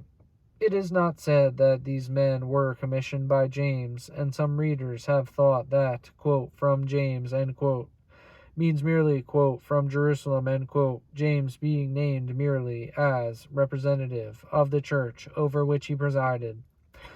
But even if the newcomer stood in some closer relationship to James, or even had been sent by him, it is an unwarranted assumption that James was responsible for the trouble that they caused, or had sent them to Antioch with the purpose of limiting the freedom of Peter's conduct. They may have abused whatever commission they had received. Moreover, it must be remembered that they are not expressly blamed by Paul if they clung conscientiously to the keeping of the law, as they had been accustomed to do at Jerusalem. Paul would perhaps not necessarily condemn them, for he did not, on principle or in any circumstances, require Jewish Christians to give up the keeping of the law. But Peter had really transcended that point of view, and when, therefore, he now, from fear of these newcomers, withdrew from the Gentiles, he was concealing his true convictions. It was the inconsistency of his conduct that Paul felt called upon to rebuke. That inconsistency could not fail to have a bad effect upon the Gentile Christians. Peter had received them into true fellowship, But now, apparently, he regarded such liberal conduct as a thing to be ashamed of and to be concealed. The Gentile Christians could not help drawing the conclusion that they were at best only on the outskirts of the Christian community. The chief of the original apostles of Jesus was apparently ashamed of his association with them. Despite the liberty granted by the Apostolic Council, therefore, the Gentile Christians were again tempted to remove disabilities which rested upon them by accepting circumcision and so becoming full members of the church. Evidently, the keeping of the law on the part of the Jewish Christians was a halfway position. But when it was pursued conscientiously as a duty still resting upon men of Jewish descent, it must possibly be dealt with gently by Paul. When, however, it was undertaken for fear of men in the face of better understanding, it became, quote, hypocrisy, end quote, and was rebuked sharply. If the transcending of the law in the interests of Christian unity had once been grasped as a necessary consequence of the redemption wrought by Christ, then to repudiate it was to bring discredit upon Christ himself and make his death of none avail. The influence of Peter's withdrawal from the Gentile Christians soon began to make itself felt. Other Jewish Christians followed Peter's example, and even Barnabas was carried away. A serious crisis had arisen, but God had not deserted his church. The church was saved through the instrumentality of Paul. To Paul had been revealed the full implications of the gospel. To him, the freedom of the Gentiles was a matter of principle, and when principle was at stake, he never kept silent. Regardless of all petty calculations about the influence that might be lost or the friendships that might be sacrificed, he spoke out boldly for Christ. He rebuked Peter openly before the assembled church. It should always be observed, however, that it was not the principles of Peter, but his conduct which Paul was rebuking. The incident is therefore misused when it is made to establish a fundamental disagreement between Paul and Peter. On the contrary, in the very act of condemning the practice of Peter, Paul approves his principles. He is rebuking Peter just for the concealment of his correct principles, for fear of men. He and Peter, he says, were perfectly agreed about the inadequacy of the law and the all-sufficiency of faith in Christ. Why then should Peter act in contradiction to these great convictions? The passage, Galatians II, 11-21, therefore, far from establishing a fundamental disagreement between Peter and Paul, really furnishes the strongest possible evidence for their fundamental unity. But how did Peter take the rebuke which was administered to him? There should be no real doubt about the answer to this question. Details indeed are uncertain. It may perhaps be doubtful when Peter acquiesced or how he expressed his acquiescence, but that he acquiesced at some time and in some manner is indicated by the whole subsequent history of the Church. A contrary conclusion has indeed sometimes been drawn from the silence of Paul. If Peter was convinced by Paul at Antioch, would not Paul have been sure to mention so gratifying a result? Would he not have appealed against the contentions of the Judaizers in Galatia to so signal a recognition of his apostolic authority? This argument ignores the true character of the passage. During the writing of Galatians II, 11-21, Paul has altogether ceased to think of Peter. What he had said to Peter at Antioch happened to be exactly the same thing that he desired to say at the time of the writing of the letter to the Galatians. In reporting, not with pedantic verbal accuracy, but in substance, what he had said to Peter at Antioch, he has entered upon the very heart of his gospel, which had been despised by the Judaizers in Galatia. Long before the end of the glorious passage, Galatians II, 11-21, he has forgotten all about Peter and Barnabas in Antioch, and is thinking only about the grace of Christ and the way in which it was being made of none effect by those who would desert it for a religion of works. To expect him to descend from the heights in order to narrate the outcome of the incident at Antioch is to do woeful injustice to the character of the apostle's mind and the manner of his literary activity. Galatians II 11-21 forms a transition between the first main division of the epistle, in which Paul is answering the personal attack of the Judaizers, and the second main division, in which he is defending the contents of his gospel. Before the end of the passage, Paul has plunged into the principal thing that he wanted to say to the Galatians who were making void the cross of Christ. The presentation in Galatians II 11-21 of what Bengel called the, quote, marrow of Christianity, end quote, leads inevitably, therefore, not to a pedantic narration of what Peter did, but to the exclamation of Galatians III 1, quote, O foolish Galatians, who did bewitch you, before whose eyes Jesus Christ was openly set forth crucified. Thus, the silence of Paul about the outcome of the incident at Antioch does not at all establish the outcome as unfavorable. But there are positive indications on the other side. Of course, if Galatians II 1-10 were identified with the famine visit, the whole question would be settled. In that case, the incident of Galatians would have been followed by the Apostolic Council, at which the harmony of Peter and Paul found full expression. But even if the identification of Galatians II 1-10 with the Apostolic Council has been adopted, there are still plain indications that the outcome of the Antioch incident was favorable. In the first place, Paul mentions Peter in 1 Corinthians IX 5 with respect as an apostle to whose example appeal may be made. In 1 Corinthians III 22, he classes Peter with himself and with Apollos as a possession of all Christians.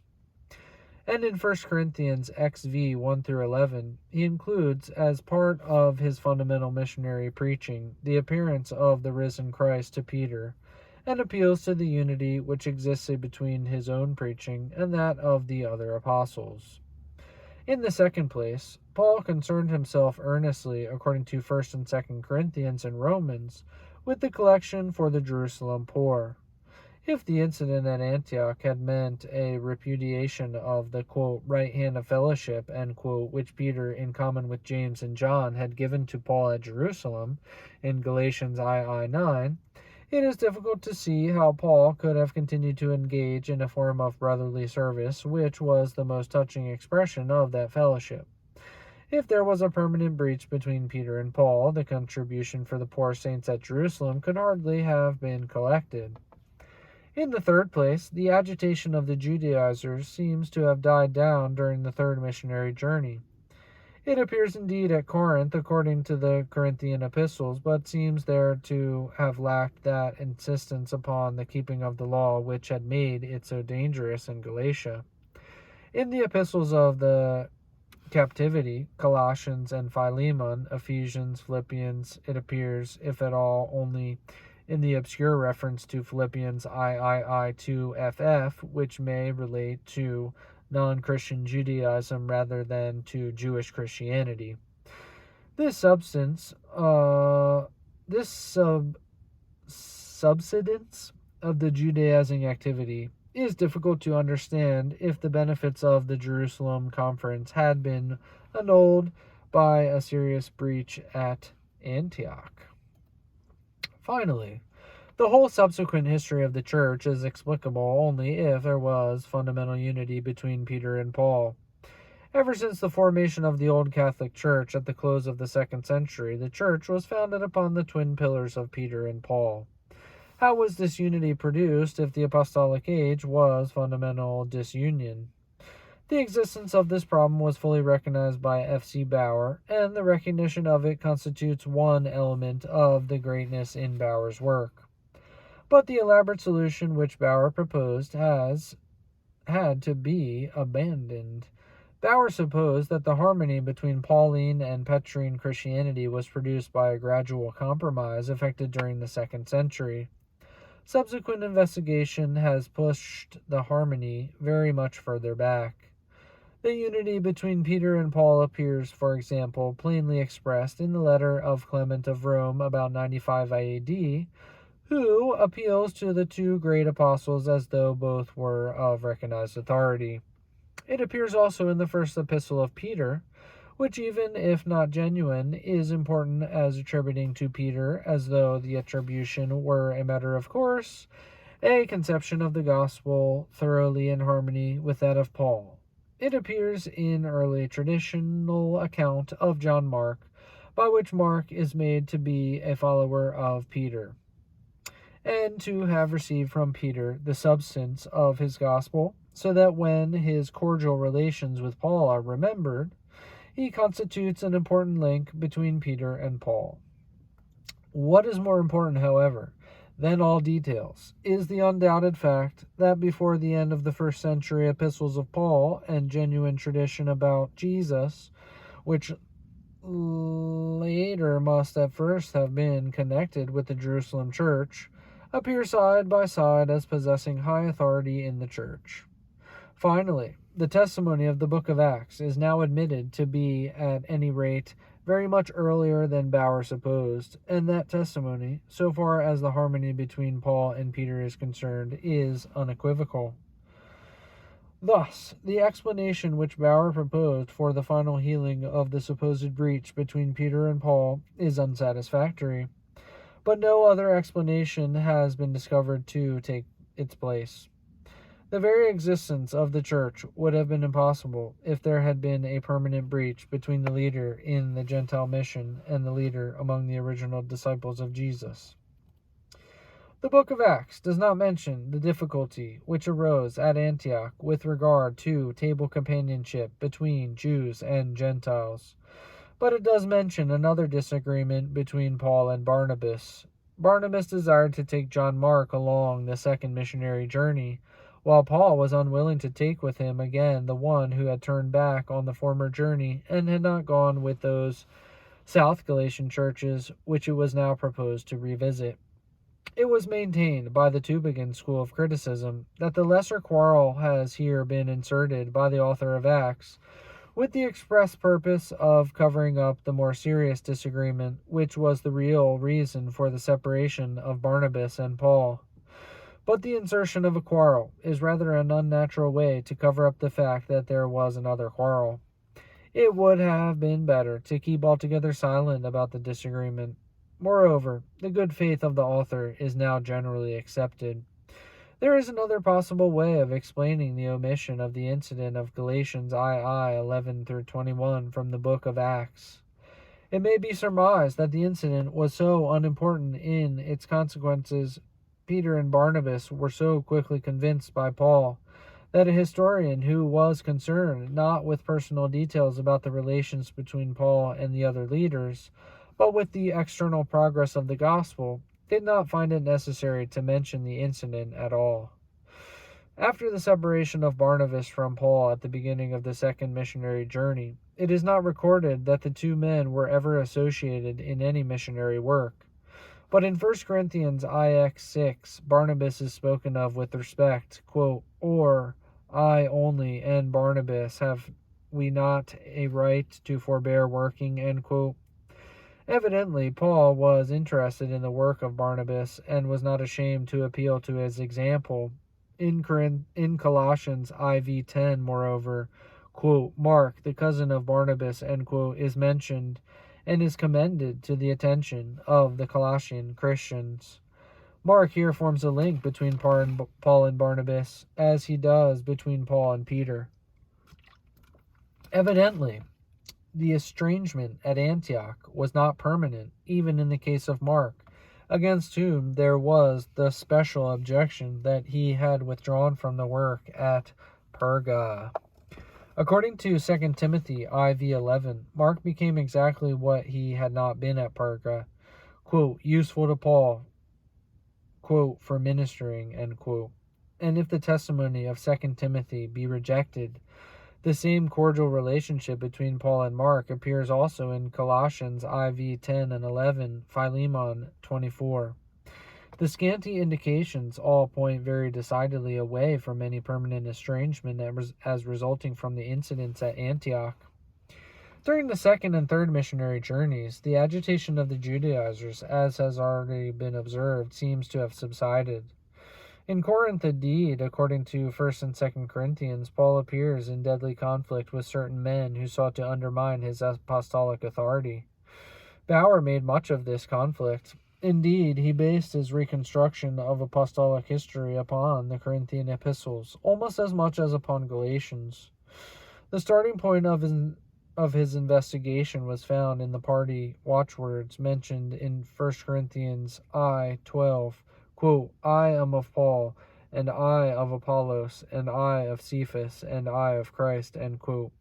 The, quote, Christ party, end quote, of the verse, identified with the opponents, attacked in 2 Corinthians X-XIII,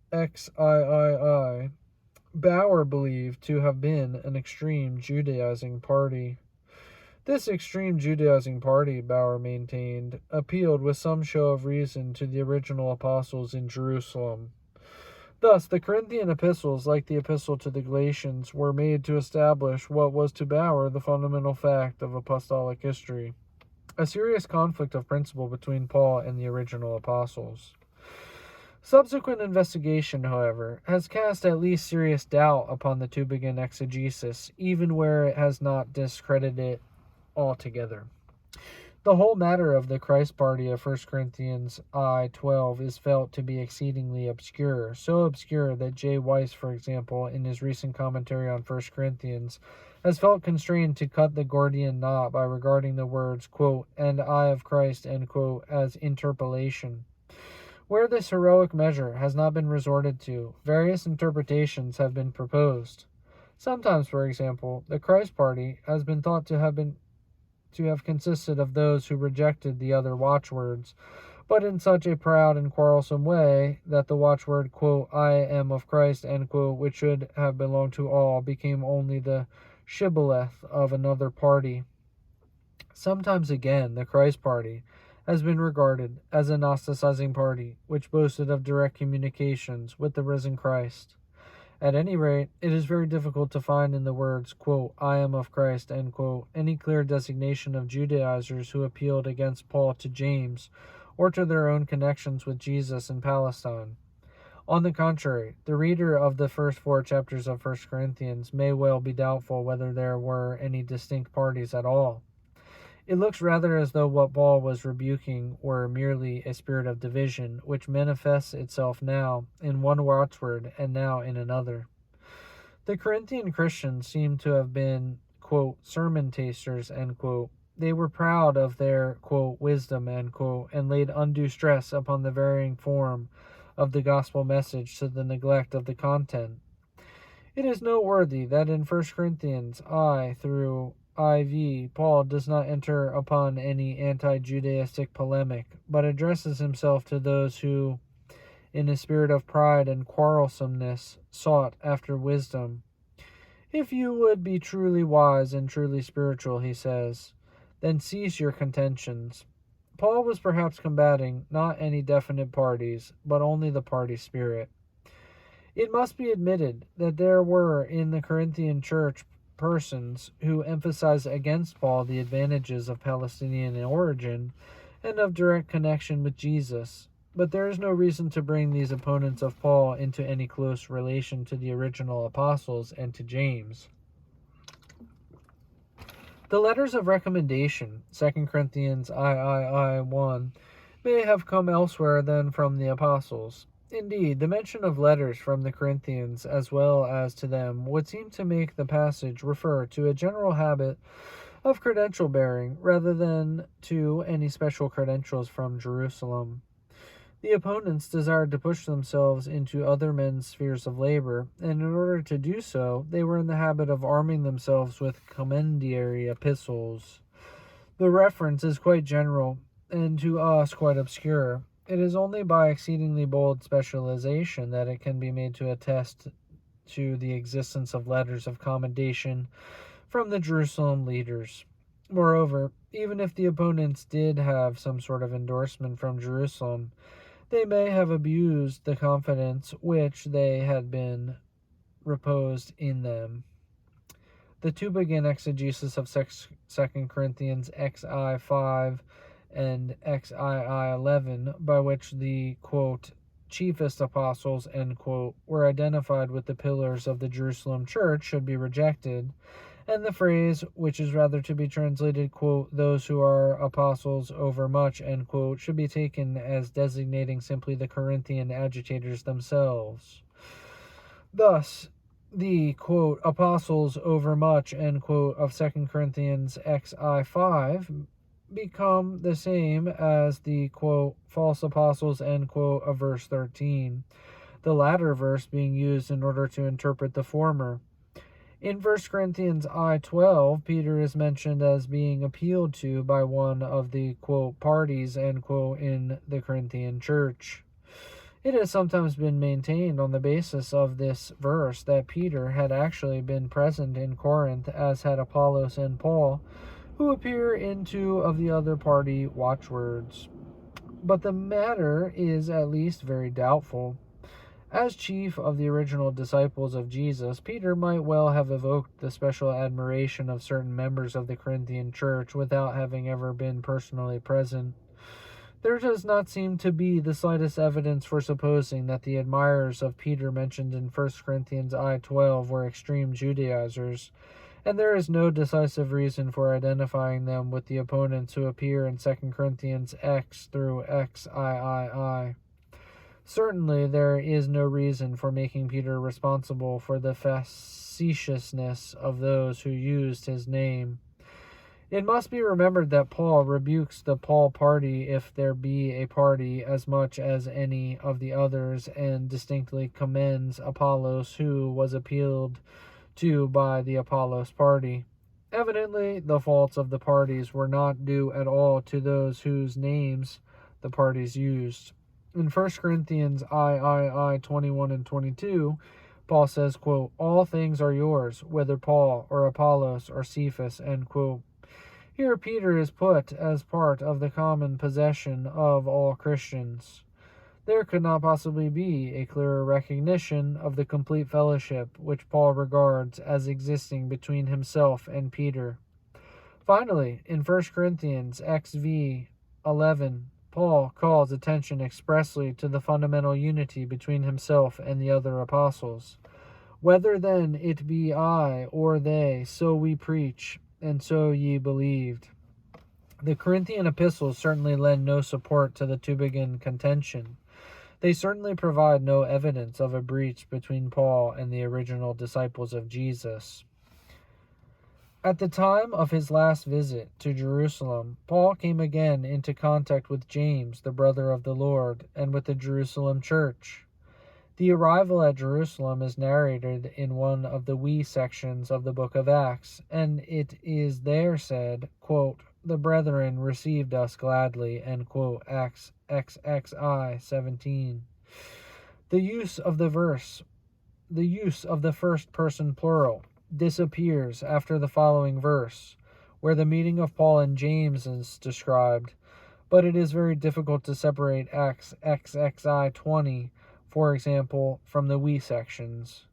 Of course, there could be no use of the, quote, we, end quote, when the narrator did not participate in what was being described. In Acts XXI 20, it is said that James and the presbyters, quote, glorified God, end quote, on account of what had been done among the Gentiles through the ministry of Paul. Whatever view may be taken of the composition of Acts, therefore, the warm reception of Paul on the part of the Jerusalem leaders seems to be attested by an eyewitness. Such a reception would be very difficult to explain if the relations between Paul and Jerusalem had been what they are represented as being by the Tübingen scholars. According to Acts XXI 20 through 26, James brought to Paul's attention the scruples of the Jewish Christians, who were, quote, zealous for the law, end quote. These Jewish Christians had been told that Paul was teaching the Jews of the dispersion not to circumcise their children, or to walk, quote, in the customs, end quote. With regard to the Gentile Christians, James has nothing to say except to call attention to the apostolic decree which the Jerusalem church itself had adopted. But in order to allay the suspicion of the Jewish Christians, James suggests that Paul should participate in a Jewish vow. According to Acts XXI 26, Paul complied with the request. Such compliance was regarded by the Tübingen scholars as absolutely incompatible with Paul's character and therefore unhistorical. But recent criticism has been becoming, to say the least, less certain about the matter. The incident is narrated in a concrete way which creates a most favorable impression. Indeed, the passage seems even to belong to the supposed "we" section source. Moreover, a sober study of the Pauline epistles has shown that the attitude of Paul toward Jerusalem and toward the law was by no means what Bauer and Zeller, though a one-sided interpretation of the polemic of Galatians, had supposed. In particular, the sharing of Paul in a Jewish vow is only an exemplification of the principle which Paul lays down in 1 Corinthians IX 19-22 of becoming all things to all men. Where could the principle possibly have applied if it did not apply to the situation in Jerusalem at the time of Paul's last visit? Where, if not there, could Paul have felt bound to become to the Jews as a Jew in order that he might gain Jews? 1 Corinthians IX 20. There seems to have been no attempt at that time to force the law upon the Gentiles, and no tendency to regard it even for Jews as necessary to salvation.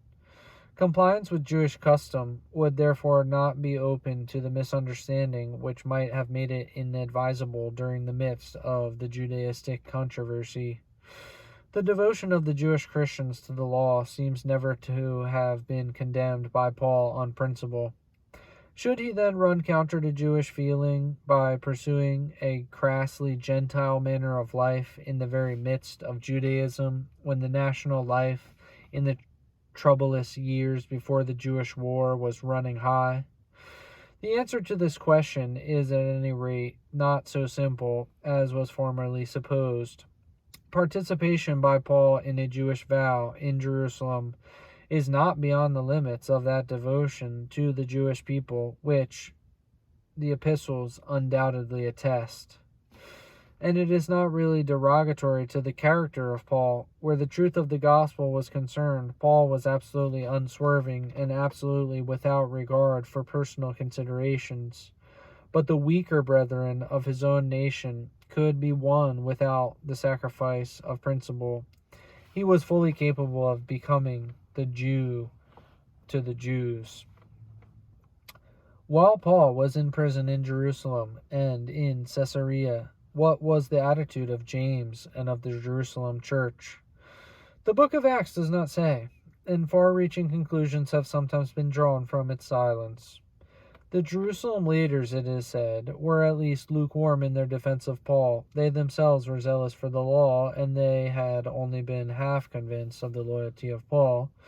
It is no wonder, then, that they were not anxious to bring Jewish disfavor upon themselves by championing the cause of Paul. This representation can find no support whatsoever in the sources. Certainly it is not supported by the silence of Acts. The disciples of Jesus were certainly not in the positions of political influence at Jerusalem. Indeed, only a few years later, even James, despite his strict Jewish manner of life, fell victim to the fury of his enemies. If at such a time and under such circumstances the Jerusalem disciples accomplished nothing for Paul, the fact does not attest any coldness in their sympathy or any repentance for the joy with which, on the unequivocal testimony of a "we" section, they had greeted him on his arrival. The book of Acts does not mention the collections which, according to 1 and 2 Corinthians and Romans, Paul carried up to Jerusalem for the poor of the Jerusalem church, except perhaps in the bare allusion in Acts XXIV 17, but no great significance is to be attached to the omission. It must be remembered that the book of Acts is not concerned primarily with the inner development of the churches, but rather with the external progress of the gospel out from the Jerusalem to the Gentile world. How meager, for example, as compared with the Corinthian epistles, is the account which Acts gives of affairs at Corinth.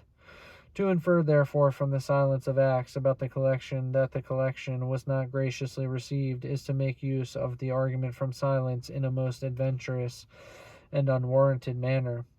The inference is definitely opposed, moreover, by the testimony of a wee section in Acts XXI 17, where Paul is said to have been warmly received on his arrival in Jerusalem. That verse refers perhaps to the reception of Paul merely in a little group at the house of Machen, but the warmth of his reception there was at least of good presage for the reception which took place the next day in the assembly of the elders. Romans XV31 Romans XV31 is sometimes thought to indicate anxious solicitude on the part of Paul, lest the collection should not be acceptable to the Jerusalem church. But the words will not bear the weight which is hung upon them. When Paul asks his readers to pray that he may be rescued from them that are disobedient in Judea, that is, the non-Christian Jews, and that the offering which he is carrying to Jerusalem may be acceptable to the saints, he certainly does not indicate any fear lest the offering may not be acceptable. The offering had been much on his heart, and it was being carried to Jerusalem at the imminent risk of life. These perils were being encountered out of love for the Jerusalem brethren. Surely it is natural for the bearer of such an offering to wish that it may be acceptable. That wish is natural in the case of any gift, no matter how certain the giver may be that the recipient will be grateful. It was still more natural in the case of the Pauline collection. Moreover, even if Paul was solicitous about the reception of the gift, his solicitude may well have concerned merely those members of the Jerusalem church mentioned in Acts XXI 20-22, who were suspicious of Gentile Christianity. There is no reason, therefore, for connecting the solicitude of Paul with the original apostles or with James. It will not be necessary for the present purpose to attempt any review of the missionary journeys of Paul. The outline of Paul's life is here being considered merely for its bearing upon the relations which Paul sustained 1. To the original disciples of Jesus, 2. To Judaism, and 3. To paganism. The first of these three relationships has been chiefly in view. Enough has, however, perhaps been said to establish the following propositions. 1. The relation between Paul and the original disciples of Jesus was cordial. There is no reason to interpret the, quote, right hand of fellowship, end quote, which the leaders of the Jerusalem church gave to Paul in any other than its full meaning, and no reason to suppose that the good relationship was broken off at any later time. 2. The early training of Paul was thoroughly Jewish and was fundamentally Palestinian, not Hellenistic, and Paul never relinquished his attachment to his own people. 3. Paul's attitude toward paganism after the conversion, as well as before it, was an attitude of abhorrence. If common ground was ever sought with his pagan hearers, it was only as a starting point for the denunciation of idolatry and the proclamation of a revealed gospel.